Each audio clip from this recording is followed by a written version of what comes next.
Ji. Now I request Professor Manoj Kumar Jha.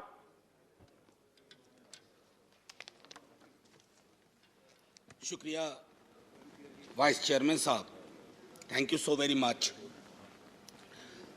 मैं अपने दल राष्ट्रीय जनता दल की ओर से राष्ट्रपति जी के महामहिम के अभिभाषण के प्रस्ताव पर अपना पक्ष, दल का पक्ष रखने खड़ा हुआ।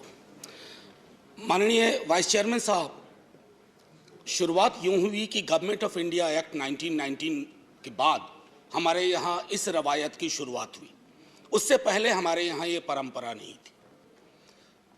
एक और ऐतिहासिक तथ्य जो मैं सदन के अपने साथियों के समक्ष रखना चाहूंगा कि 1950 में भी 31 जनवरी को ही अभिभाषण हुआ था। 31 जनवरी 1950, जब हमारे तब के महामहिम डॉक्टर राजेंद्र प्रसाद, जो बिहार से आते थे, देश के सर्वमान्य नेता थे, उन्होंने अभिभाषण दिया था। तो 72 वर्ष बाद ये एक संयोग है, लेकिन 72 वर्ष के अभिभाषणों के दायरे में अगर सर सोचे तो कई चिंता की लकीरें हैं, और चिंता की उन लकीरों को हमने अभिभाषण के पक्ष में, अभिभाषण के दौरान नहीं देखा। इसलिए मैं शुरुआत करूंगा कि बेवफा बावफा नहीं होता, बेवफा बावफा नहीं होता, वरना इतना बुरा नहीं होता। हमने तो सोचा था, बाद लुटने के ये पता चला कि रहजन रहनुमा नहीं होता। खैर, बहरहाल सर, मैं कुछ छोटी छोटी चीजें इस संदर्भ में रखना चाहूंगा। सभापति महोदय, मुझे पता है कि इस संदर्भ की गरिमा क्या है। राष्ट्रपति का अभिभाषण एक बहुत बड़ी चीज होती है, देश का एक ब्लूप्रिंट होता है, एक दिशा और दशा देने की कोशिश होती है। हम विपक्ष में हैं, लेकिन देश की दशा और दिशा से चिंतित अगर हम हैं तो अभिभाषण की पंक्तियों में भी वो चिंता की लकीरें दिखनी चाहिए थी। जब वो चिंता की लकीरें नहीं दिखती हैं तो एहसास होता है। कभी कभी मैं सोचता हूं माननीय सभापति महोदय कि महामहिम सोते जागते अपने सलाहकारों से बात करते, टेलीविजन देखते, सोशल मीडिया देखते, संवाद करते, क्या उनको नहीं लगता होगा कि देश के विजुअल्स बहुत अच्छे नहीं है? छात्रों पे आंसू गैस के गोले क्या मांग रहे थे? चांद नहीं मांग रहे थे, नौकरी मांग रहे थे। और वो 2 करोड़ वाला भी नहीं मांग रहे थे, कह रहे थे बाकी वाला बचा हुआ दे दो। आपने लाठियां बरसाई। तो मैं ये सोचता हूं कि महामहिम के अभिभाषण में अगर इस तरह की चिंता ना हो तो सर, भाषण ना कागज का पुलिंदा लगता है, और अच्छा नहीं लगता है उसे कागज का पुलिंदा कहना। दूसरी चीज माननीय सभापति महोदय, कोरोना पर मैंने विस्तार से इस सदन में चर्चा की है। कोरोना को लेकर के भी जो चिंता आनी चाहिए थी वो नहीं आई। अब आइए अर्थव्यवस्था के बारे में मैंने कहूं, बजट को उसके लिए मैंने तय किया हुआ है। लेकिन मेरा मानना है कि सन 50 से लेकर अब तक किसी की भी सरकार हो, मैं जानता हूं ये लिखा कहां जाता है, लेकिन जहां लिखा जाता है मैं आग्रह करूंगा कि अगर हम सोच सके, सत्ता पक्ष और विपक्ष, तो राष्ट्रपति के अभिभाषण को दलीय दायरों से ऊपर कर दीजिए। राष्ट्रपति का अभिभाषण, कल को आपकी सरकार ना हो, ये मैं अपील बाकी लोगों से भी करूंगा जो सरकार में आएंगे कल को, कल नहीं आएंगे परसों आएंगे, कभी तो आएंगे। मैं सिर्फ ये कहना चाहता हूं कि सर, अभिभाषण को एक नॉन पार्टीजन डॉक्यूमेंट बनाइए, नॉन पार्टीजन डॉक्यूमेंट। राष्ट्रपति देश के राष्ट्रपति हैं, उनके सरोकार में देश का सरोकार दिखना चाहिए माननीय सभापति महोदय। अब दिक्कत ये होती है ना माननीय सभापति महोदय कि अभिभाषण में सर्वेश्वर की एक लाइन थी सभापति महोदय, अगर तुम्हारे घर के एक कमरे में लाशें सड़ रही हो तो क्या तुम दूसरे कमरे में प्रार्थना कर सकते हो? अगर तुम्हारा जवाब हां है तो मुझे तुमसे कुछ नहीं कहना है। यही रख करके बात मैं खत्म करता हूं इस संदर्भ के। सर, पैरा 4 माननीय राष्ट्रपति जी के अभिभाषण का है, जो कहता है remembering the past and learning from it. Sir, इतिहास की एक अपनी स्मृति होती है और स्मृतियों का एक इतिहास होता है, और विश्व इतिहास गवाह है सर, जिस किसी ने भी अतीत की स्मृतियों के साथ छेड़छाड़ करने की कोशिश की, उसको बदलने की कोशिश की, वो इतिहास के फुटनोट में चले गए। इतिहास नहीं बदला, वो इतिहास के फुटनोट में चले गए। नेताजी सुभाष बोस, अरे देश के नेताजी हैं, आपने उनको इंपीरियल कैनोपी में रखने का, अगर नेताजी कहीं से आ जाते हैं तो कहते कैनोपी मत रख भाई, दिलों में रख, दिलों में रख। मैं ये इसलिए कह रहा हूं, मैंने नेताजी की चिट्ठियां पढ़ी हैं नेहरू जी के नाम, मैंने नेताजी की चिट्ठियां पढ़ी हैं बापू के नाम, मैंने नेताजी की चिट्ठियां पढ़ी हैं तमाम उस दौर के लीडर्स के नाम। कहां कद था नेताजी का, नेहरू जी का, बापू का, पटेल का, और विवेचना कौन लोग कर रहे हैं? मैंने इसी सदन में कहा था कि बौनी समझ के लोग लंबा इतिहास नहीं लिख सकते, लंबी लंबी लंबी लकीर नहीं खींच सकते। एक बार चिंता करिएगा सर, मैं ये कह रहा हूं कि बापू के राम की संकल्पना करिए। अच्छा, इससे पहले एक हल्के में एक बात कहूं माननीय सभापति महोदय, मैं कभी कभी सोचता हूं 1952 में पहला चुनाव लड़ा हमने सर, 52 में हम पार्टीशन से निकल के आए थे, पीड़ा थी बहुत, लाखों लोग मारे गए उधर और लाखों लोग मारे गए इधर। लेकिन सर 52 का चुनाव हुआ था समावेशी विकास पर, रोजगार पे। 70 साल बाद हम चुनाव लड़ रहे हैं किस चीज पे? देख लीजिए। मुझे तो कभी कभी ताज्जुब होता है कि पाकिस्तान में चुनाव हमारे नाम पे नहीं होता है, लेकिन हमारे यहां चुनाव पाकिस्तान के नाम पे होता है। अमन जी, अब मैं तो कह रहा हूं कि जिन्ना कहीं भी होंगे सोच रहे होंगे कि जो जीते जी मैंने नहीं पाया, भाजपा वालों ने मुझे मरने के बाद दे दिया। ये मैं समझता हूं हम सब के लिए सर चिंता का विषय होना चाहिए।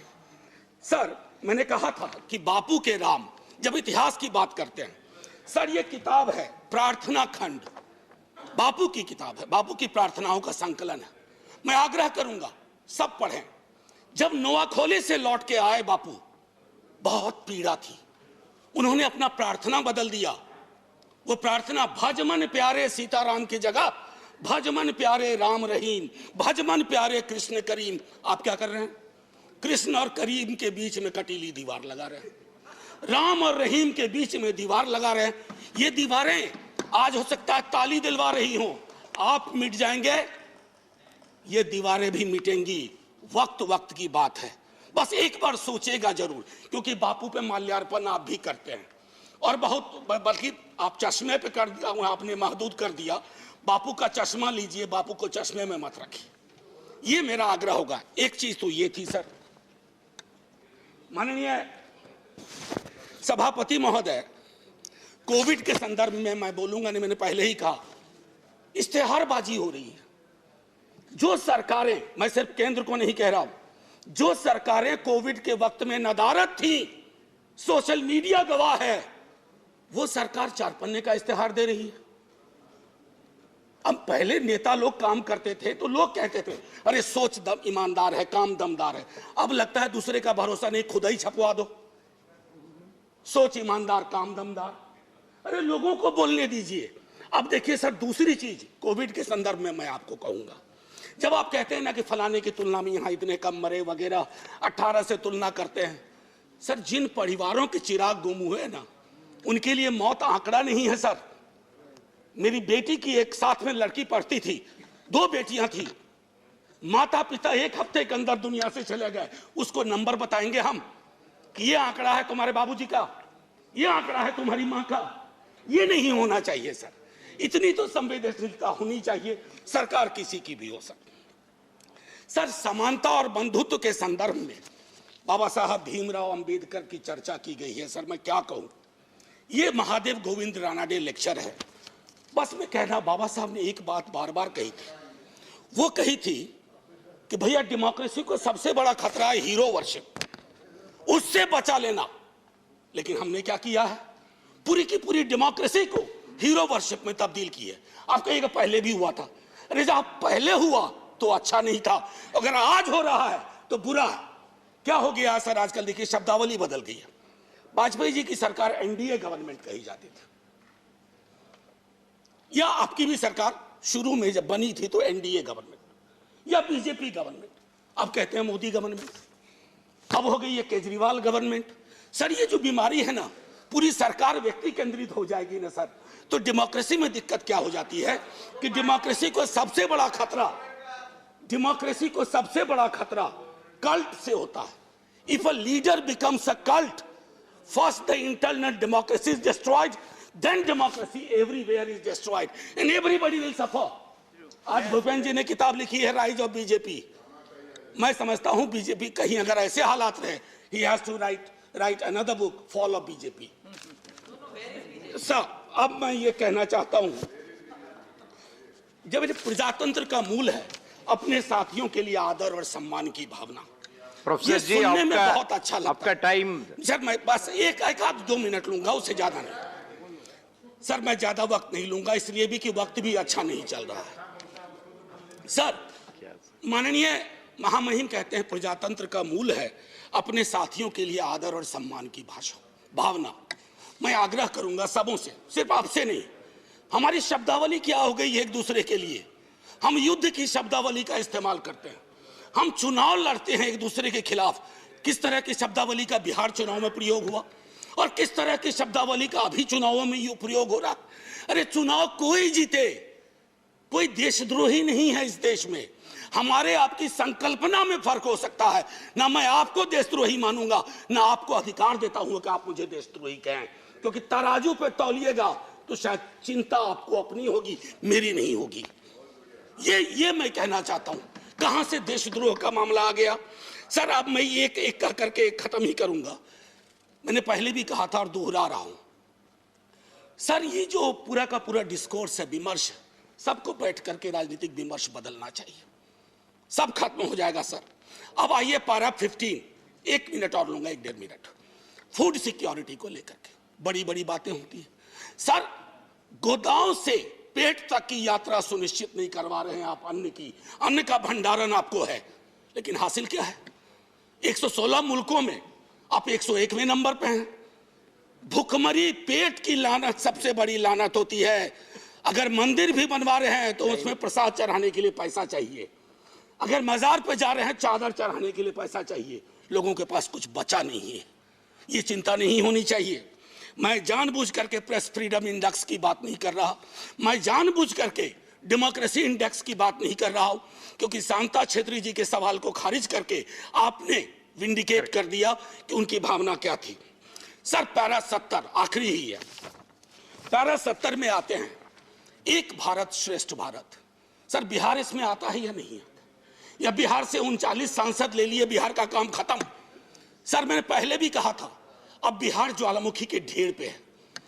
लालू जी के टाइम से उस सदन में बात शुरू हुई, फिर राबड़ी जी हमारे मुख्यमंत्री, अभी नेता प्रतिपक्ष मुख्यमंत्री नीतीश कुमार जी और पूरा भी भाजपा का बिहार विधानमंडल दल हाथ जोड़ के प्रधानमंत्री जी से कहा कि प्रधानमंत्री जी बिहार को विशेष राज्य का दर्जा दीजिए, दर्जा दीजिए. ये खैरात नहीं है. बिहार नहीं तरक्की करेगा तो देश की तरक्की में कभी 4 चांद नहीं लगेंगे, 2 चांद छूट जाया करेंगे, क्योंकि वो दोनों चांद पूर्वांचल से आएंगे. इसका आपको ध्यान रहे. सर मैं एक आखिरी कहूंगा, चंद्रशेखर जी के साथ बहुत लोगों ने काम किया है.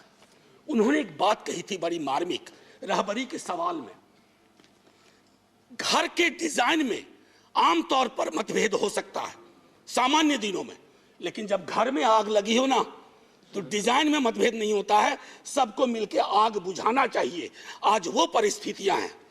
मैं इसलिए कह रहा हूं कि उन्होंने भी असंतोष के लक्षण बताए थे बिहार जैसे राज्य में, कि दिल्ली की नीति और नीयत की वजह से. मैं आपसे आग्रह करूंगा आपके माध्यम से कि महामहिम संज्ञान लें. और आखिरी सर ये किताब है, मैं आग्रह करूंगा कश्मीर के बारे में. मेरे दोस्त, मैंने बार बार ये कहा है कि कश्मीर जमीन का टुकड़ा नहीं है, जम्मू जमीन का टुकड़ा नहीं है, लद्दाख जमीन का टुकड़ा नहीं है. जिंदा लोग बसते हैं. अगर आप यहां से नॉर्मल बोलते हैं तो घाटी में नॉर्मल लगना चाहिए. और मैं इसलिए भी कहूं कि ये लाल चौक एक यंग लड़के ने लिखी है. सर बिहार का लड़का है, उसने ये बात लिखी है और कहा है कि नॉर्मैलिटी कैसे रिस्टोर की जा सकती है. सब पढ़ें. और आखिरी में sir 14 please conclude. 30 second. Sir north east के बारे में चर्चा हुई, 14 सिविलियंस की बर्बर हत्या हुई. क्या वो भारत के नागरिक नहीं थे? क्या उनके लिए एक शब्द नहीं होना चाहिए था? इसलिए मैं कह रहा हूं कि अभिभाषण सादा डॉक्यूमेंट ना हो, दर्द और पीड़ा हो, उसमें सब कुछ हो, ताकि वो हमारा अभिभाषण हो, आपका अभिभाषण हो, सबका अभिभाषण हो। बस इतना कह करके सर, जय हिंद। Thank you. Now